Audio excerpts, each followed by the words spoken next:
दर्शक पनि हिजो अस्ति भर्खरै निर्माण सम्पन्न भइसकेको यो बाटो फेरि पनि पूर्ण रूपमा बगाएको छ। आज यो जेनजीको आन्दोलन भन्दा पनि विध्वंसकारी चाहिँ नि पानी परेको छ अहिले। देखाउन गइरहेको छु यो एउटा चाहिँ एसियन हाइवेको पुल हो।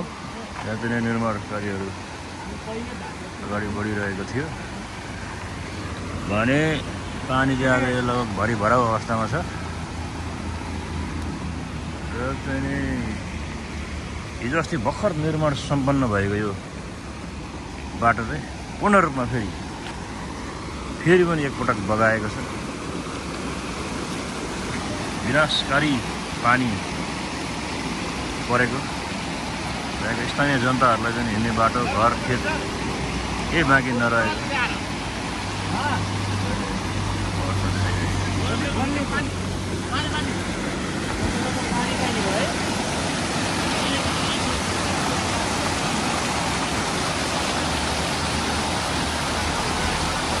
यहाँभित्र म्याजिक पार्क गरेर राखेको रहेछ। यो म्याजिक चाहिँ कसरी निस्किन्छ भन्ने कुरो चाहिँ देख्न सकिन्छ। खानेपानीको पाइप चाहिँ धन्न यहाँनिर केही भएको रहेछ। पुरै खेतबारीबाट जाने विशाल रूपमा जाने पानी यसरी आएको अवस्था छ। यता पछाडिबाट पनि आएको अवस्था, यता अगाडिबाट पनि आएको अवस्था। हेर्नुहोस् हेर्नुहोस्, एउटा स्टारहरू चाहिँ पठाइदिनु होला है यो भिडियो हेरिसकेपछि।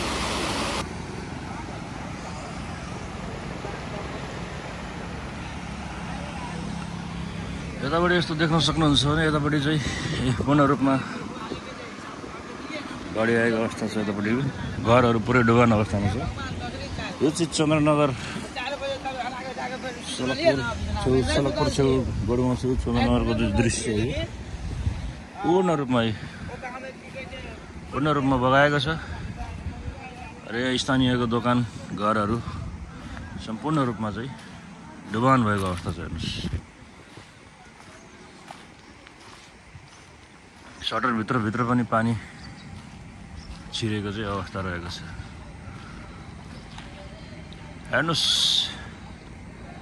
यो जेनजीको आन्दोलन पछाडिको दोस्रो ठुलो चाहिँ नि आकाशे आन्दोलन भनिन्छ। यसलाई चाहिँ इन्द्रदेवले चाहिँ नि देशको चाहिँ नि वर्तमान व्यवस्था चाहिँ मन नपराएको कारणले गर्दा हो कि किन हो यसरी चाहिँ नि घरै डुब्ने गरी रोडै डुब्ने गरी विशाल बाढी आएको चाहिँ नि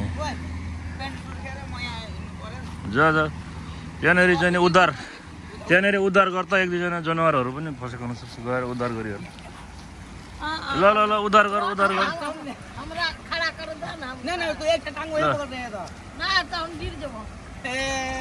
आउनु त अब तपाईँलाई कसरी उद्धार गर्ने भनेर चाहिँ यहाँ चाहिँ स्थानीय जनताहरूले चाहिँ उद्धार गरिरहेको अवस्था छ।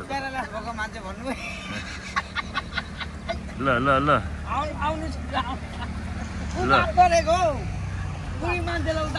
ल स्थानीय जनतालाई भर्खरै यहाँ उद्धार गरिसकेको अवस्था हो। आधी घन्टादेखि यहाँ वारी आउनु नसकेको। अब तपाईँको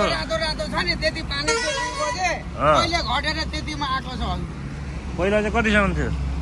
पहिला उदो रातो छ नि, त्यो आधा फिट माथि 10 इन्ची जति बाल्टिन त पुरेको थियो। 1 फुट। पल्लो घरमा त 1.5 फिट पानी थियो। पक्का घरमा त 1.5 फुट माथि पानी थियो पहिला। त्यहाँदेखि त्यो पलङ सलङ जति छ नि त्यो कपडा सपडा लिएर माथिको टाढा घरमा लग्यो। मान्छे हिँडिरहेको सर्प बिरालो। यो चाहिँ के हो त? यो इन्द्रदेवले पनि आन्दोलन गरेको त नेपालमा। अब चाहिँ नि भन्नुपर्दाखेरि यो चाहिँ तपाईँको होटल पुरै डुबेको अवस्था होइन। राति निन्द्रा लाग्यो त? रातभरि निदाउनु भएको छ।